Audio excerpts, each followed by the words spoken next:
Should we make a start? It's almost 25 to, and the meeting's being recorded as well. People can view the opening bits should they actually wish to. So can I just welcome you all to today's webinar, which is obviously about a very important issue that's close to most of our hearts, and particularly welcome to Councillor Edwards and Phil Price, who are going to be doing the presentation today. Now, forgive me if this does seem a little bit monotone, but I'm going to read to you quite a lengthy piece to give you some background should you not already know this. So welcome to the air quality webinar. Today's webinar is being recorded, as you know, and it's a chance for you to raise questions through the chat function if you would. So rather than being a bit of a free-for-all, if you could use the chat function, which Declan's going to kindly monitor, and if you could use that once you've actually heard from our speakers from the Stoke-on-Trent City Council. So as you all know, Stoke-on-Trent City Council and Newcastle-under-Lyme Borough Council were issued with a ministerial direction asking them to produce a local air quality plan which would address their retrospective nitrogen dioxide problems, which is related to the roadside traffic pollution. Now, this plan will help to promote and protect the health of the local population by improving air quality and reducing the impact of air pollution on the environment. By doing this, the local authorities are complying with the UK Air Quality Plan and bringing nitrogen dioxide concentrations to within statutory limits in the shortest possible time. As I'm sure you all will be aware, air pollution poses the largest environmental public health risk in the UK and continues to threaten the lives of the more vulnerable members of our population. Here in North Staffordshire, stats would suggest that breathing in polluted air contributes to the equivalent of approximately 200 deaths in a year, which is something that we obviously all want to try and address. So in order to deliver change, the problem needs to be targeted at source. However, action must be geographically relevant, ensuring that any intervention should align with the local interests of people living in the area, given that people are the main driver for improving the air quality. The 3 predicted nitrogen dioxide exceedance locations in the local road network based on the local model are as follows. Number 1, Bucknell New Road between Potteries Way and Lindott Street, which is right at the top of Limekiln Bank, I believe. Here, a buzz retrofit involves the installation of devices to a buzz exhaust that will reduce the level of harmful emissions from the system and bring the emission levels into line with the latest standards. The pollution problem in Bucknell New Road is generated largely by the high bus flows along that section. The evidence suggests that the proposed buzz retrofit is all that will be required to bring down the nitrogen dioxide concentrations into compliance levels between Bucknell New Road and the Potteries Way with Lindott Street. The second point is the A53 Etruria Road between Victoria Street and Basford Park Road, or Basford Bank as I think most of us know it. Here there are proposals to introduce a buzz gate which would effectively restrict most forms of traffic from heading in a westbound direction. For those of you not sure which direction that is directly up Basford Bank from what most people would refer to as the old MFI roundabout. We were hoping to include the proposals in this location as part of today's webinar, but unfortunately the Newcastle-under-Lyme Borough Council has refused to actually not take part in this, as has the Staffordshire County Council. If you have any concerns or issues about this particular element of the plan, then we would suggest that you write to the leader of Newcastle-under-Lyme Borough Council, whose contact details can be found in the chat function here at the end of this meeting. So if you could, and the gentleman's name is Simon Tagg, he's the leader of Newcastle-under-Lyme Borough Council. Sorry, Rob, have you not got a map that you could put on the screen that shows these? Because I have absolutely no idea where you're talking about as not a native to Stoke-on-Trent. Sorry, I don't know. No. Do we have a map or anything that we could use? As part of Pete's presentation, we're passing over shortly to Pete, and Pete has a map of the area relating to Joiners Square, Victoria Road. We don't have a map for today's webinar about the Basford Bank busgate proposal. As Rob said, we've invited the local authorities to take part and be a part of today's webinar, but at this stage, they've declined to take part, but it's something we can hopefully revisit in the new year. Yeah, I'll be covering a lot of that, Rob, shortly. Okay, Pete, thanks for that, and hopefully the maps will be sufficient for your requirements. Say the other bit is, if you don't know the area at all, it's difficult to kind of explain, but people from my generation would refer to the old MFI roundabout going up past the Queen's towards where the new Victoria Theatre is. That's Basford Bank. The third area that we're going to just touch on is the defined area of Stoke-on-Trent covering parts of Fenton, Joiners Square and the city centre. There are proposals to introduce a clean air zone, which will include a daily charge on any buses, coaches, taxis, lorries and vans that do not meet the latest emission standards and drive within a defined area covering parts of Fenton, Joiners Square and the city centre. It's important to note that no cars, irrespective of their age, will be affected by this. So today's webinar is about the clean air zone. It's very much driven by the health concerns and the need to reduce the pollution, which will improve the health of our local population. As a Chamber of Commerce, we very much welcome any measures to improve health, but equally at the same time, we are mindful of the impact that these proposals will have on our local businesses. Any buses, coaches, taxis, lorries and vans passing in and out of the clean air zone which do not meet the latest emission standards will have to pay a charge. For those businesses with an older fleet of vehicles, this presents the dilemma of having to make significant investments in upgrading a fleet of vehicles. The business community has been hit with many challenges in the last 2 years with COVID, and I can tell you from personal experience, I'm the head of international trade here, with Brexit. There's also disruption with staff supply, with supply chain shortages and inflationary pressures. Today's webinar will provide an update from Stoke-on-Trent City Council about the clean air zone and what we can expect by way of support for our local business community. So apologies for reading that somewhat verbatim, but I'd now like to introduce our two guest speakers. Our first speaker is Councillor Carl Edwards, Cabinet Member for Housing and Environment, who will provide a short overview before we move to Pete Price, who is the Joint Air Quality Project Manager for Newcastle under Lyme Borough, Stoke-on-Trent City and Staffordshire County Councils, who will present the story so far. If you wish to raise any questions, again, can I please ask that you do so through the chat function, and once we have heard from both speakers. So we will do our best to put our questions to Councillor Edwards and Pete. At this point, can I ask Councillor Edwards and Pete, if it's not a dog, it's going to be a phone, isn't it? I do apologise. At this point, can I ask Councillor Edwards and Pete to keep their screens on and their monitors on? And can I ask everybody, just for the sake of bandwidth and everything else, just to turn your cameras off? So thank you very much for that. So I'm going to hand you over to Councillor Carl Edwards and Pete Price. Thank you. Thanks, Rob. That was quite comprehensive, wasn't it? Okay, I'm Cabinet Member for Housing and Environment here at the Council, and we are only too aware of the challenge we face with road traffic and the impact of fossil fuels on both air pollution and climate change. And, you know, we were talking about big news a couple of weeks ago with COP26 and the government's commitments to end the sale of new petrol and diesel cars. But the impacts of air pollution on public health are just as urgent and perhaps less well publicised at this current time. 18 months ago, the world was turned upside down by COVID, and here we are, we're still in it. Now, lockdown didn't have many benefits, but what we did see was a freeing up of road space and noticeably, measurably cleaner air caused by increased home working and, unfortunately for businesses, reduced economic activity. But the rebound has happened, and rapid economic recovery from COVID appears to have reverted us back to the same old problems of busy rush hours with congestions and all of its frustrations. Now, before all of this, back in 2015 and then refreshed in 2017, our government released its National Air Quality Plan.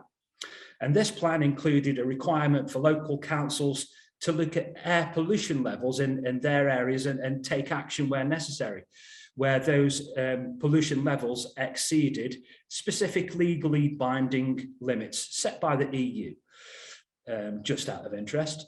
Now, the legal limits relate specifically to nitrogen dioxide, or NO2. But the other harmful pollutants tend to go hand in hand. So if NO2 is reduced to safe levels, then so are things like particulates from diesel engines and other carcinogenic pollutants like benzene. Now, in late 2018, the government issued a legal mandate on both Stoke and Newcastle councils to tackle such air pollution. And of course, Staffordshire County Council are involved because they look after the highway network for Newcastle. And the government provided resources to enable us to complete a feasibility study.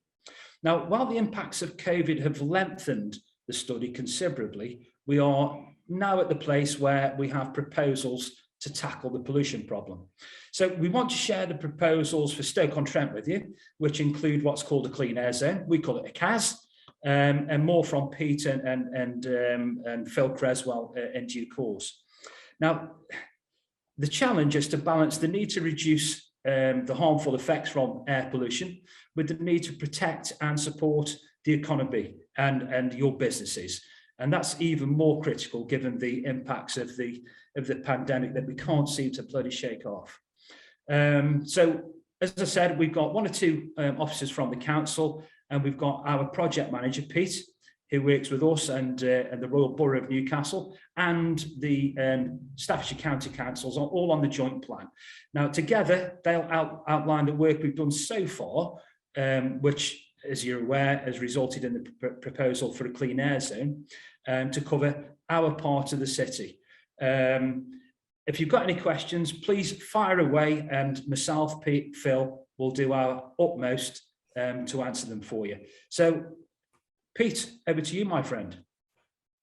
Thank you, Rob. Thanks, Councillor Edwards. Sharing screen. Has my slide come up on screen? Come on. Is my slide on screen, folks? All loud and clear, Pete. Thank you. Right. Okay. Thank you for that. And just to thank Councillor Edwards for that introduction, and also to Rob. You've stolen some of my thunder. I'm very grateful for that. It means I can spend less time talking, which you will all welcome. Maximises the Q&A session later. So as you both said, we're focusing on the clean air zone proposal. It is part of a wider thing that we're looking at in North Staffordshire. I'm working for all 3 of those authorities. Some of you will know I used to have a Stoke hat. I used to be an officer at Stoke-on-Trent City Council. Was there for 5 years doing highways and transport. So I know the patch very well. Live just down the road. And I've also worked on similar air quality plans in Derby, and prior to that in Cambridge as well. So moving on, in addition to myself, there's 2 or 3 other people on the call from the city who are named there. There's Dave, Jane and Chris. They're part of the project team, the experts. So if we do get into technical details later, maybe some of them might help myself. And then also, as Councillor Edwards mentioned, we've got Phil, who's the Director of Place Growth and Prosperity. I think that's Phil's title. Who can also join in later and say a few words. So the legislative background, I think Councillor Edwards said, we are required to do this. However, there are very logical reasons for doing it due to air pollution. There are 2 main sources of air pollution that affect people's health, indeed kill people prematurely.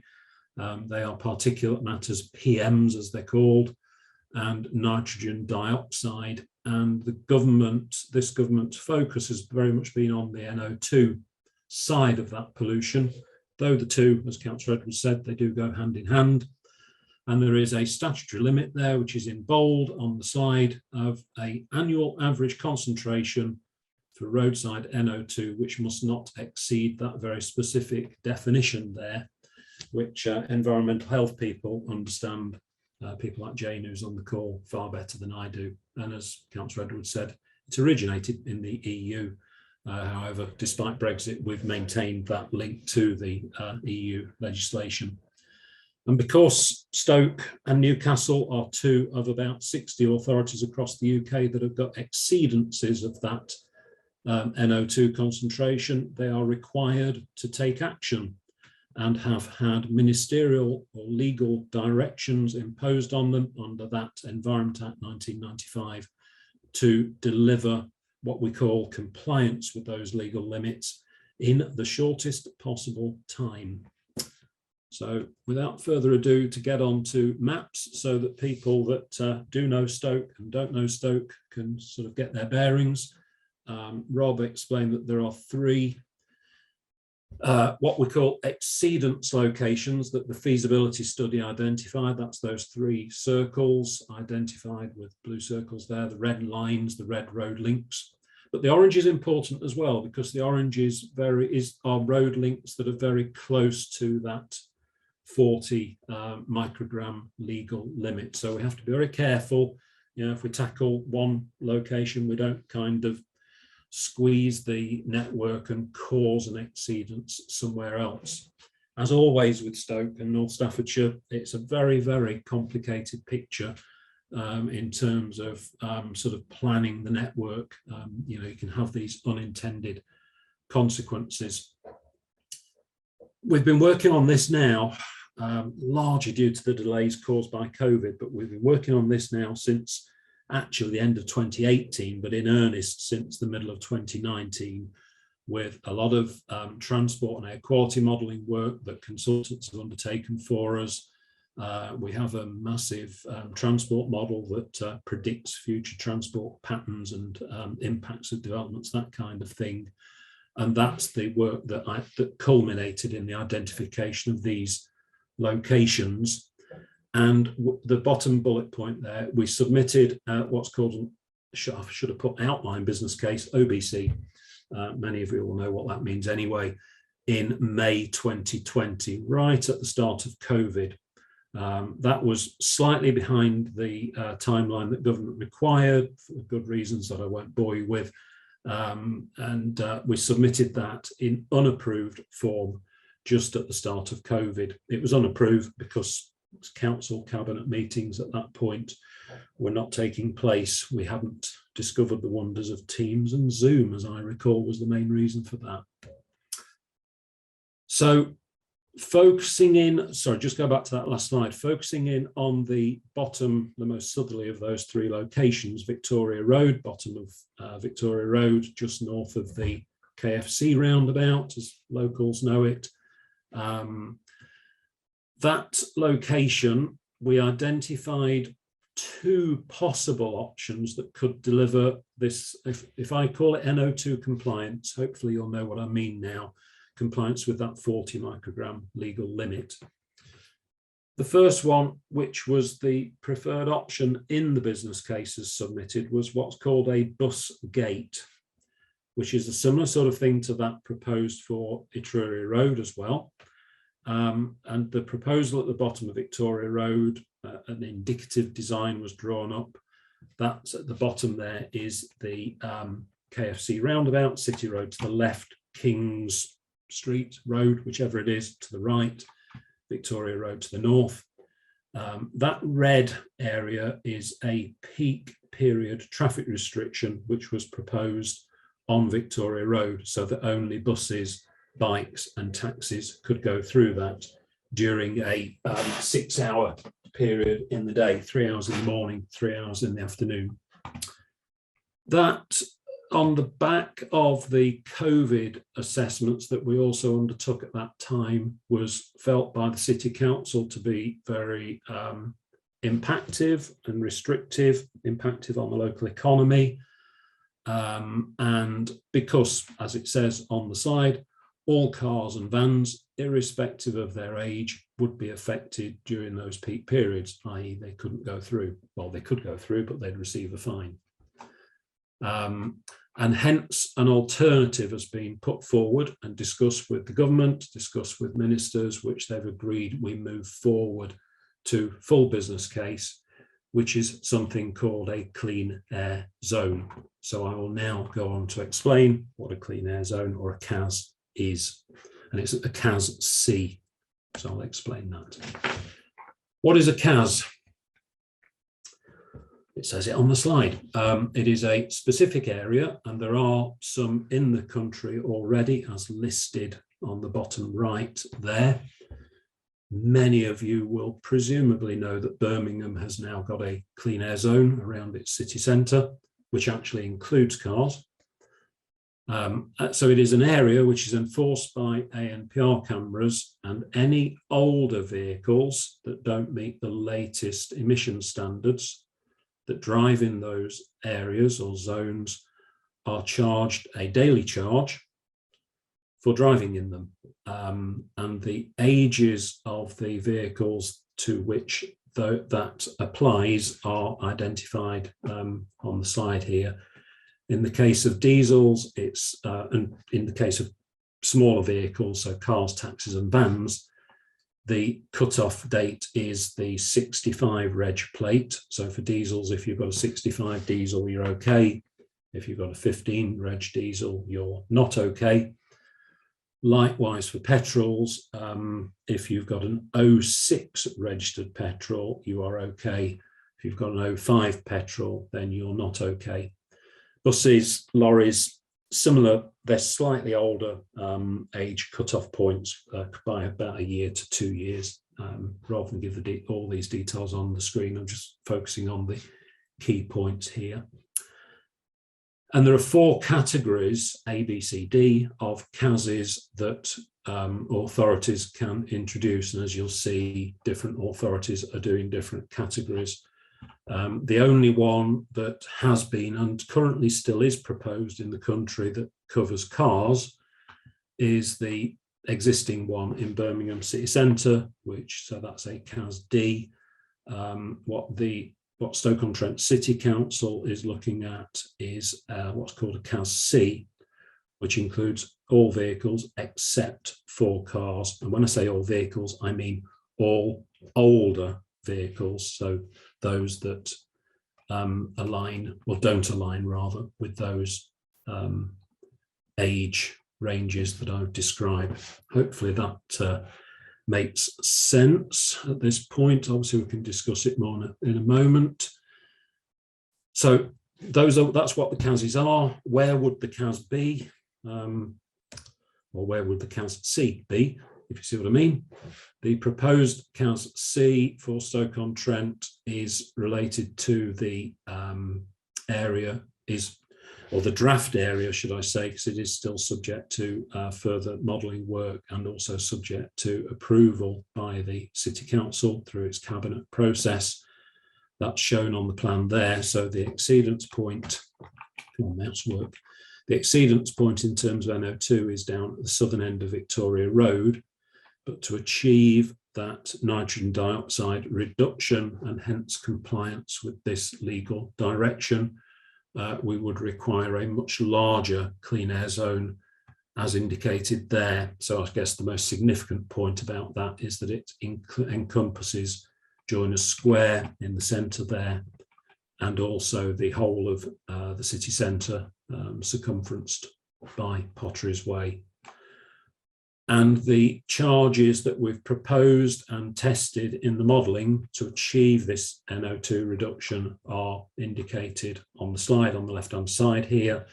Charges of £5 for buses, coaches and taxis, £9 for vans, and rising to £35 for HGVs. That is a daily charge. It's the same model as Birmingham and every other CAZ. They have to be consistent across the country. So that's the arrangement. So if you drive a non-compliant van, let's say, into or through or within that area, you are required then to pay that online within 7 days of driving. And if you don't, then you receive a penalty charge notice through, or the registered keeper, should I say, receives a penalty charge notice through the post for non-compliance with the requirements of the CAZ. The objective of all this, perhaps not touched on very much in what I've said here, but the objective is to remove those vehicles from the road network to reduce the number of non-compliant cars, thereby improving the air quality through lower emissions in the area. And part of the encouragement of that is that final bullet point, which not said much on, but is a very, very important aspect of a clean air zone. And that is what's called the Clean Air Fund. We talk in 3-letter acronyms in our business, CAFs, CAZs, heaven knows what else. So apologies when we drop into that lit language. But we will be bidding for a sum of money, several tens of millions of pounds in all likelihood, to support local businesses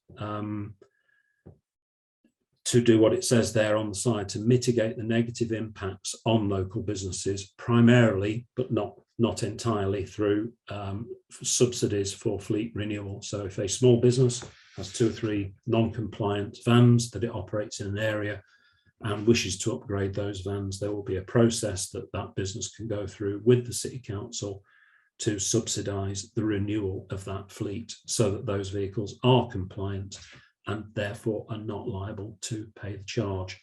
And that's something that we're going to need a lot of help from the business community on, to identify how much money we need, because it's going to be about businesses that are not just within that area, but it's going to be about businesses that have business in that area or drive through that area.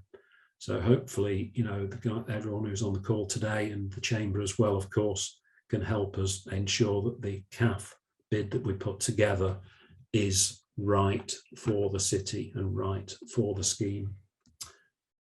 Final slide, you'll be pleased to hear, just to set out the next steps, and for Phil's benefit in particular, because I know Phil likes the everything put into diagrams. I've tried to turn those bullet points into a little diagram at the bottom. We are obviously approaching 2022 now. We have to submit a final version of the outline business case during 22, and then develop that into a full business case by the middle of 2023. The deadline for achieving this nitrogen dioxide reduction is the calendar year of 2025. And being such a complex scheme, because it involves ANPR cameras at the boundaries, ANPR cameras within the area, traffic management to alter traffic routes, etc., etc., it will take around a year to install.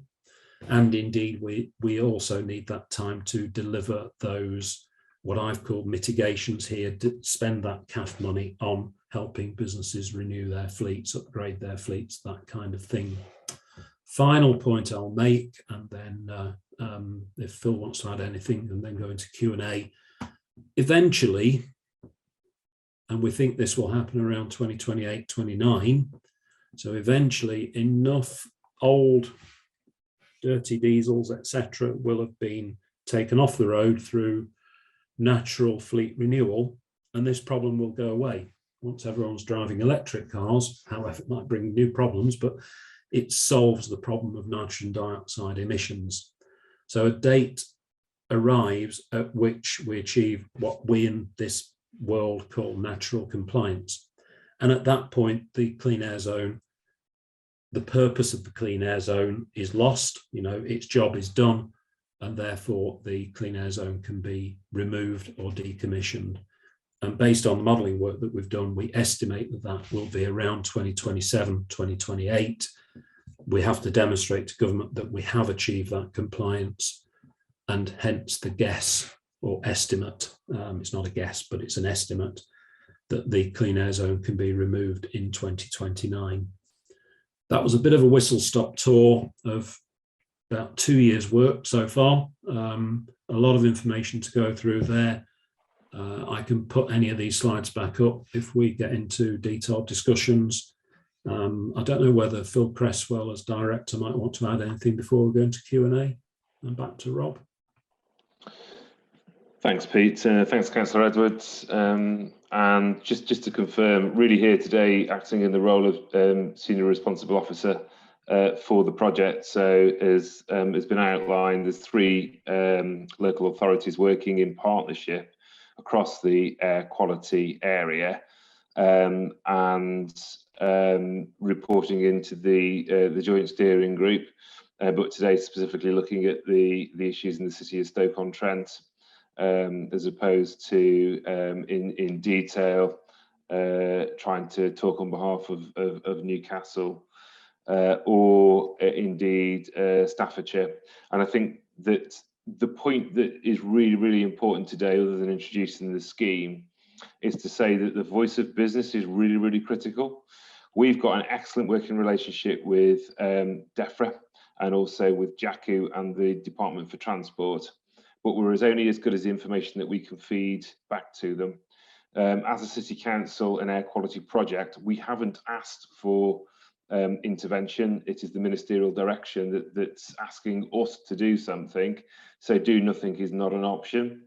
We have appraised all the options in respect of what we can do to make air quality better in North Staffordshire, but particularly in the CAZ area in respect of the clean air zone.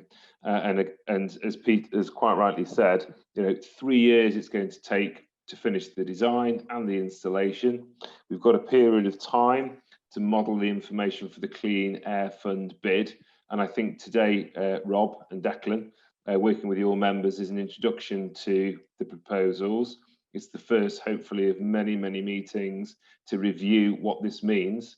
Your members will have lots of questions, maybe not today, but in the future in particular, they'll want to know more detail. And therefore, we're really, really keen to have the voice of business feeding back to us about what it means for you. That's it in a nutshell, I think, over and above the information that Councillor Edwards and also Pete Price, as project manager, has delivered. And just at the start, Rob, you said Pete Cresswell, which is a horrible thought, really, combining the personalities and the physical beings of Pete and myself. Most people that work with us are probably abhorrent at that thought. So just to correct that point. Thank you. Thanks, Phil Cresswell, and thanks, Pete Price, and thank you also to Councillor Edwards. Quite an informative presentation, I'm sure you'll all agree, and as you would also expect, it has sparked quite a few questions that are already going on the chat. So my colleague Declan has kindly offered to monitor these and just go through them, and where we can try and ping them at either Pete or Councillor or Phil, and just see where we get with them. I'm guessing it won't be an exhaustive replies today, but are you okay, Declan, to just start going through one or two of these questions that have come through on the chat function? Yeah, no problem. Thanks, Rob. First question, it's probably more relating to Newcastle Borough Council. It's just came through from Graham at Emma Bridgewater. How is it expected that businesses should engage in such initiatives when local authorities have refused to engage? Again, that's something we can run through. Yeah, okay, I will add something on that, Declan and Rob, if it's okay. I am aware that Newcastle have recently updated their website to reference the proposals for the Etruria Road bus gate, which is a similar sort of proposal to that was proposed for Victoria Road as well.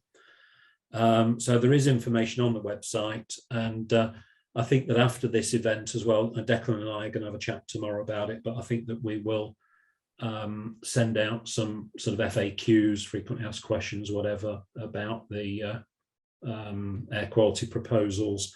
So we'll make reference to that web link in those FAQs. Thanks, Pete. Forgive me if I'm talking out of turn here, but I'm guessing that although it might seem some way off, looking at the chart that you did on the timeline, I'm guessing that not engaging will not be an option going forward.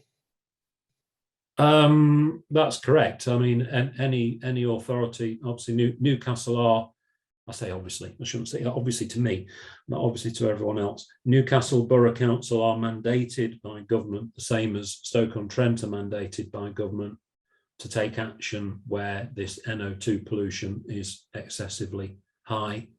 So Newcastle will be engaging on the proposals for the Etruria bus gate at an appropriate time. There have been some discussions already about those proposals, as Brian, who's got his hand up, will maybe be about to elucidate on. Thank you, Pete. Brian, would that be a suitable juncture for you to come in?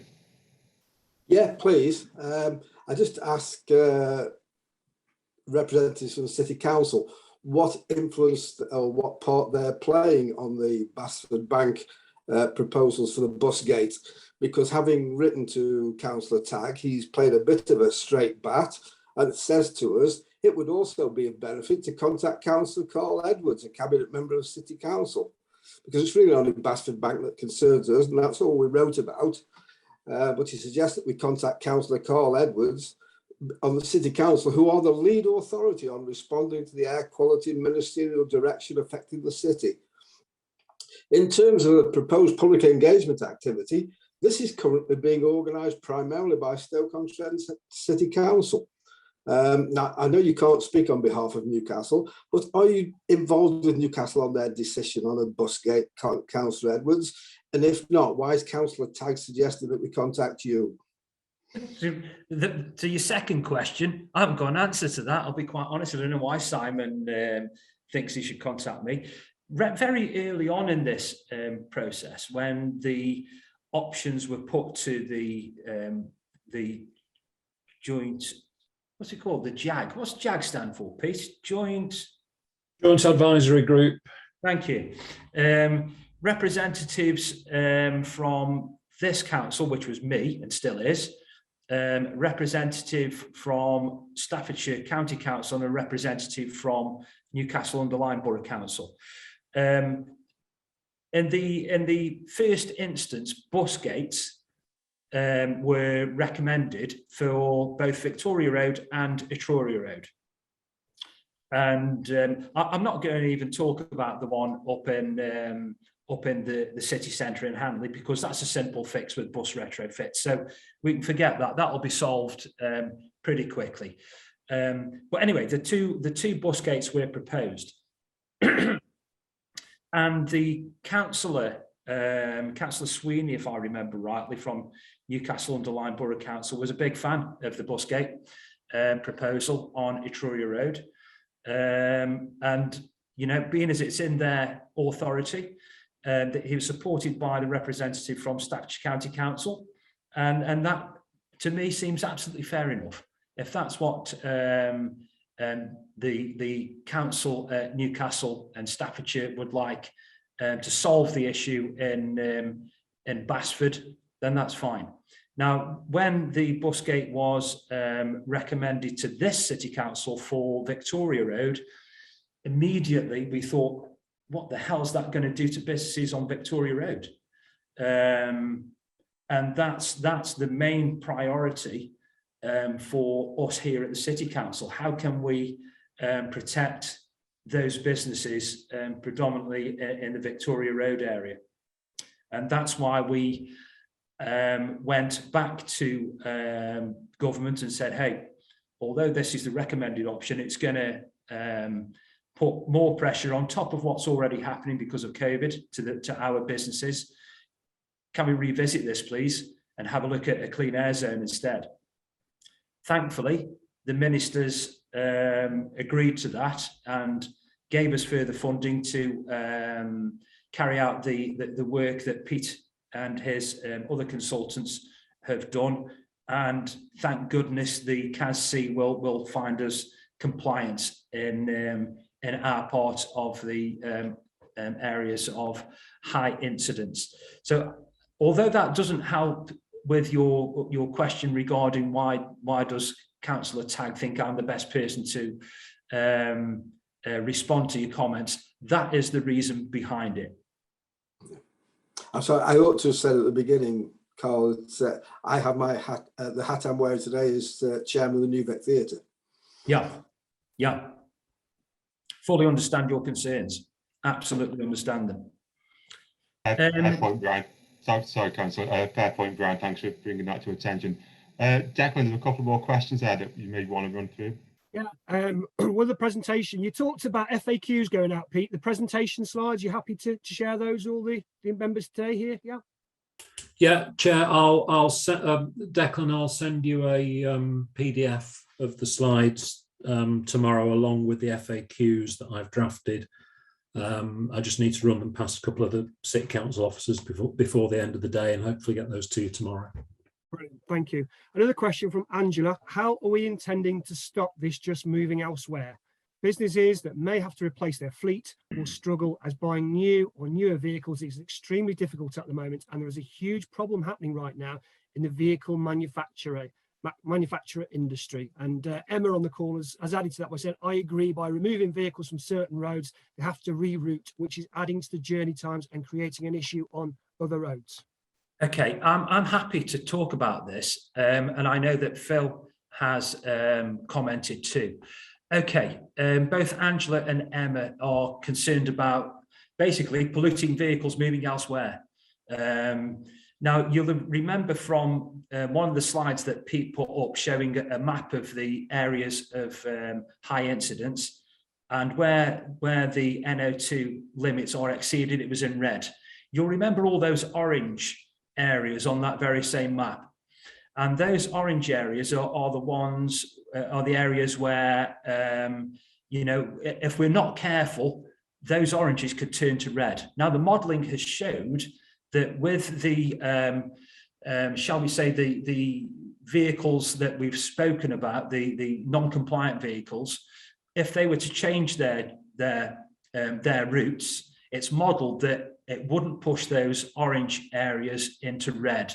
So we think we've got the modelling to prove that should those vehicles drive down these roads that are orange, they won't turn red. Now, with regards to the replacement of vehicles, I'm going to put the chat back up so I can see the comments that were made. Thank you for that. You're right. You know, in my previous life, I ran a transport operation for 28 years as part of the FedEx family of companies. And I ran a fleet of 3.5 ton vans and a couple of 7.5 tonners. So I know what operators of fleets are up against with regards to this. Now, by the time the clean air zone comes operable, which is scheduled to be the tail end of 2024, these vehicles that we're talking about, these non-compliant vehicles, their age will be prior to October 2015. So we're talking about these vehicles being 9 years old by the time that the clean air zone comes into force. Now, I'm not going to tell any of you how to operate your fleet, but through my 28 years of experience, our vans delivering parcels, 100 drops a day, you know, by the time they were 3-4 years old, they were beyond their useful life and came for replacement. So I guess this is kind of a heads up to the business community and the fleet operators that you're right, it's going to cause you a headache in towards the end of 2024. The Clean Air Fund that Pete mentioned will be there to cushion the blow. I am a little bit worried regarding the Clean Air Fund, to be honest, and I'll share my worries with you. And my worries are this: that if you were Birmingham and you implemented your clean air zone last year, the vehicles that we're talking about are only 6 years old, 5-6 years old. So the impact on the operators in Birmingham is far higher than what our operators are going to face in 2024. And my concern is this, and I've got no evidence to prove this, but I'm just sharing my concerns. The ministers might say, hey, Stoke-on-Trent businesses, your vehicles are 9 years old and you should have replaced them by now anyway. And that's my real concern. Clearly, here at the City Council, we're going to be sending our officers and the leader of the City Council and our MPs into bat for you. And we're going to be lobbying the government for as much clean air fund that we can possibly get to soften the blow for you. But it does worry me that they'll come back with that response saying, do you know what? You should have replaced your vehicles by now anyway. So maybe not great news to Angela and Emma, but it really is a heads up that this is going to come in. We've got no choice about it here at the City Council, but it will be coming in at the end of 2024. So it's, you know, now is the time for vehicle operators to think about how old their vehicles are. Prior to October 2015 for a diesel, I doubt that any businesses are running a petrol vehicle prior to January 2006. But it's the diesels prior to October 2015 that you businesses ought to be looking at and saying, hey, we're going to get charged for this if we're not careful. Let's have a think about it now. we've got over 2 years to consider it. I personally wouldn't wait to see what the Clean Air Fund brings. And it'd be interesting, I don't know if Pete's got any information regarding what Bradford were able to attract from central government regarding their Clean Air Fund. So Angela and Emma, I hope that helps. If it doesn't, then please write to me and I'll write to you back. Just to add to that, Chair, before we come back in, or Declan comes back in, yeah, we have got information from the other authorities, in particular Bradford and Bath. Bath have already got a clean air zone class category C, i.e. it includes vans but doesn't include cars. I know that the CAF funds, Clean Air Fund funds, have been in the sort of tens of millions of pounds in total, you know, to deal with fleet renewals and also to deal with other measures to help people make, you know, not necessarily businesses, but to make help individuals to make transport choices to reduce their impact on pollution. So we have got other authorities we can learn from, is what I'm saying. Sorry to interrupt you, just being relatively new to all this CAZs and CAPs and everything.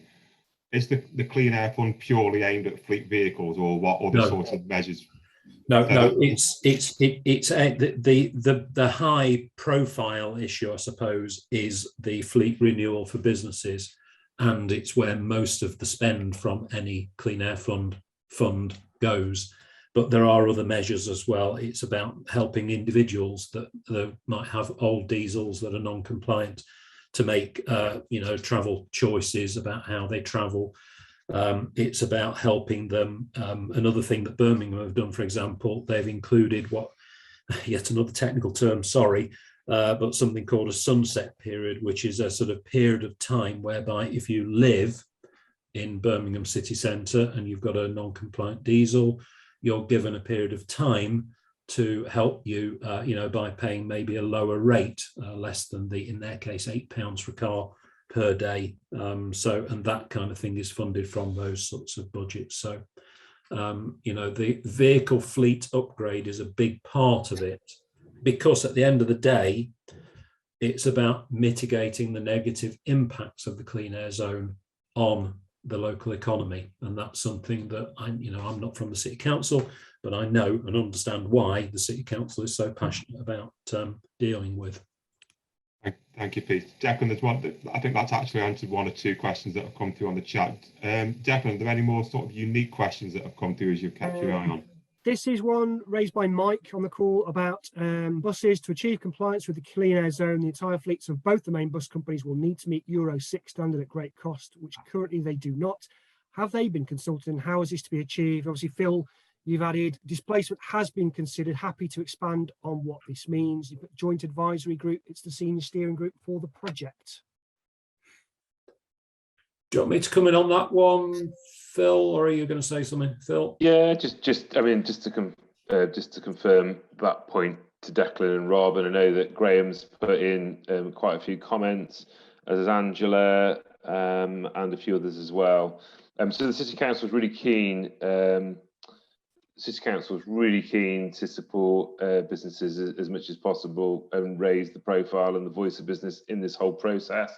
It's not a process that we've naturally gone and looked for. It's a ministerial direction, and as colleagues on the call have already said, you know, Liverpool, Birmingham, Sheffield, Bradford, Bath, other places are bringing in clean air zones and other mitigating measures to deal with the quality of the air within their own city. So, you know, this isn't something that's Stoke-on-Trent and North Staffordshire is having to deal with in isolation. It is a national thing.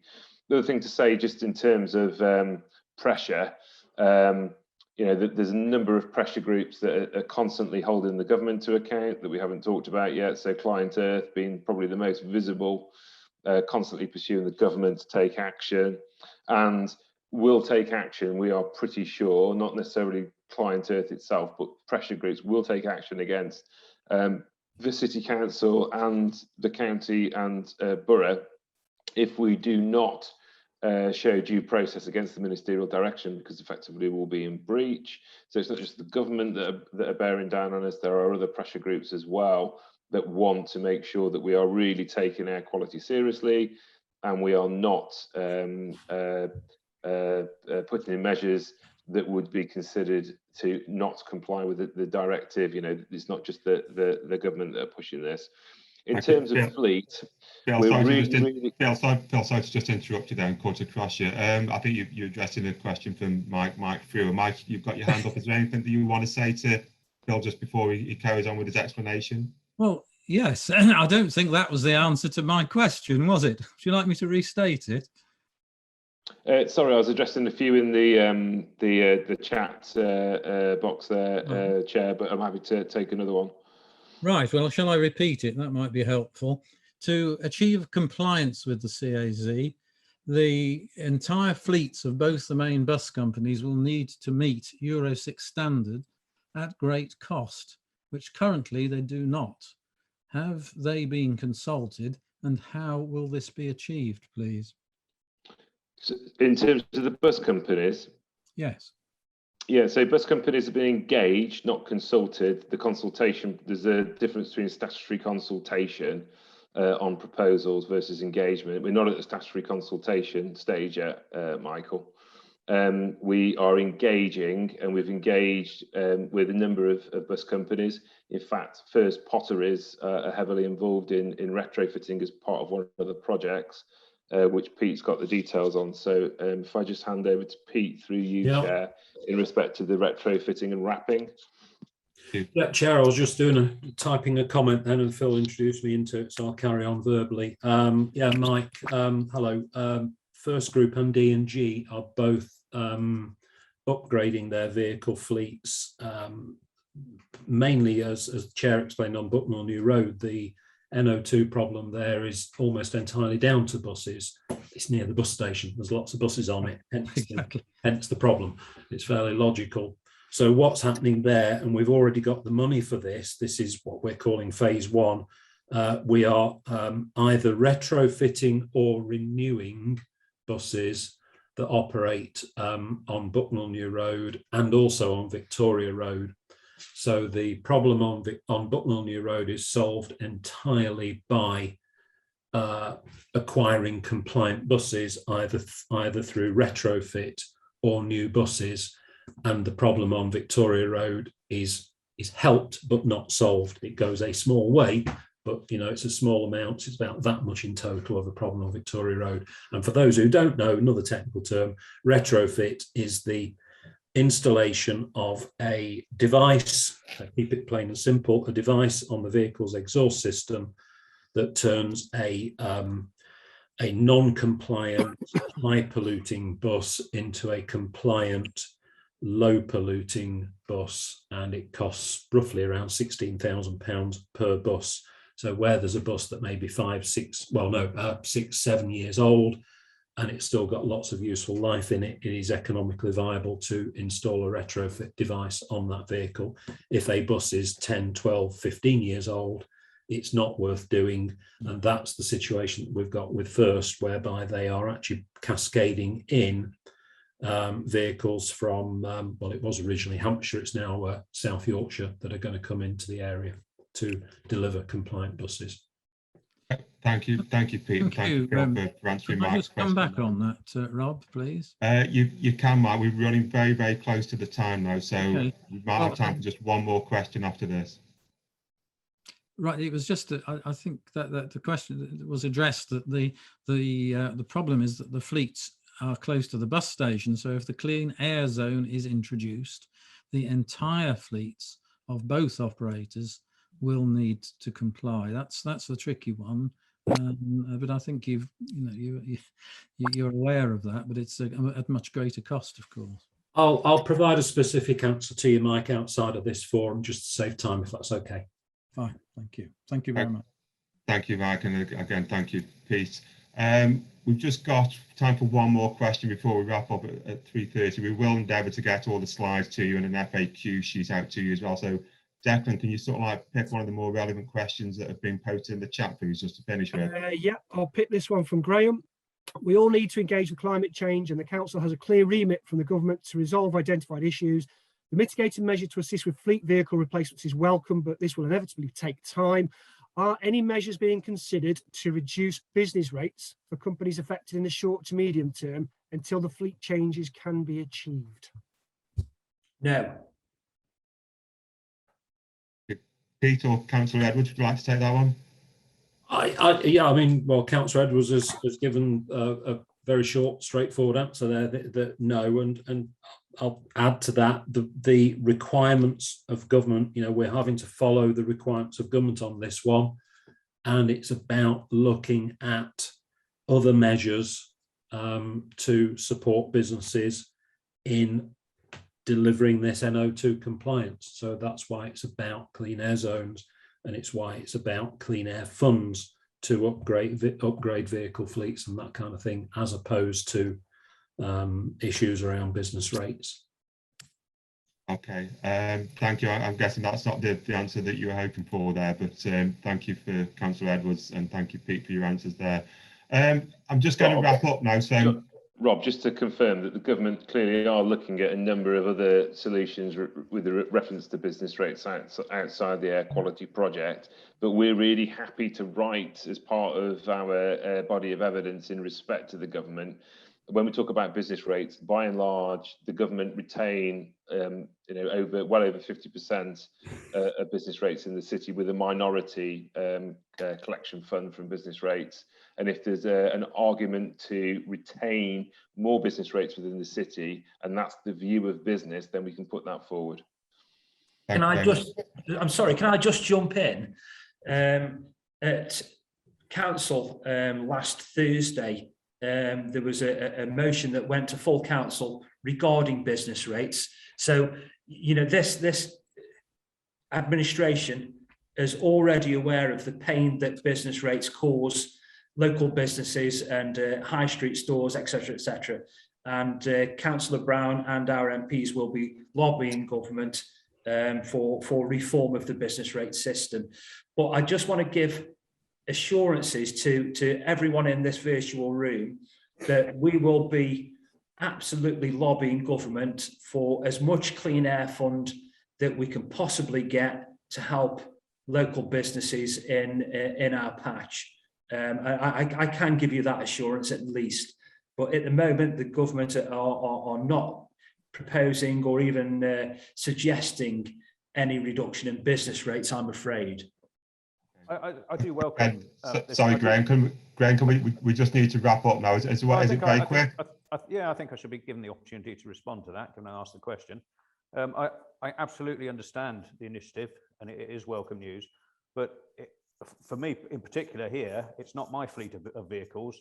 It's all the different people who come in and deliver to us and collect from us, and so those costs are inevitably going to be passed on to us. People delivering to me from Southampton docks are not going to change their vehicles because they're not going to get the money from Stoke Council, and so I'm going to get hit with all those extra costs, and that's where the council needs to help businesses in the clean air zone, in my opinion. And Graham, those are exactly the examples that we need to identify through forums like this and through ongoing engagement with this brilliant chamber that we've got in Staffordshire, so that we can pick those things up in the next 2 years. That's exactly what we need to do. That's absolutely welcomed. I absolutely support the initiative. I hope we can change all the fleets of vehicles. I think it's a short to medium term thing where business need the help until it can be achieved. And has the nation got the capacity to replace all those vehicles in such a short period of time? That's a strategic level questions, probably. I'll shut up there. Sorry. Thanks. Thanks, Graham. I guess that last question was a much wider question for another day. So thank you for your question. And can I just finish off by thanking Councillor Edwards, Pete Price, and also Phil Cresswell for your contributions and your presentations today. Just before I finish, I would like to draw your attention to the Clean Air Conscious Staffordshire group. Declan, have you got the link that you can post on there and we can get it it's on the website, Rob. It's on the website. We've got a virtual members lounge. Join the conversation, and the Clean Air Conscious part is on the website too. So yeah, please join in and carry on the conversation. Okay. Sorry, Rob, before you sign everyone off, I just want to say thanks to everyone who's joined, and I knew we'd get some questions. We're talking to an intelligence audience here, an intelligent audience.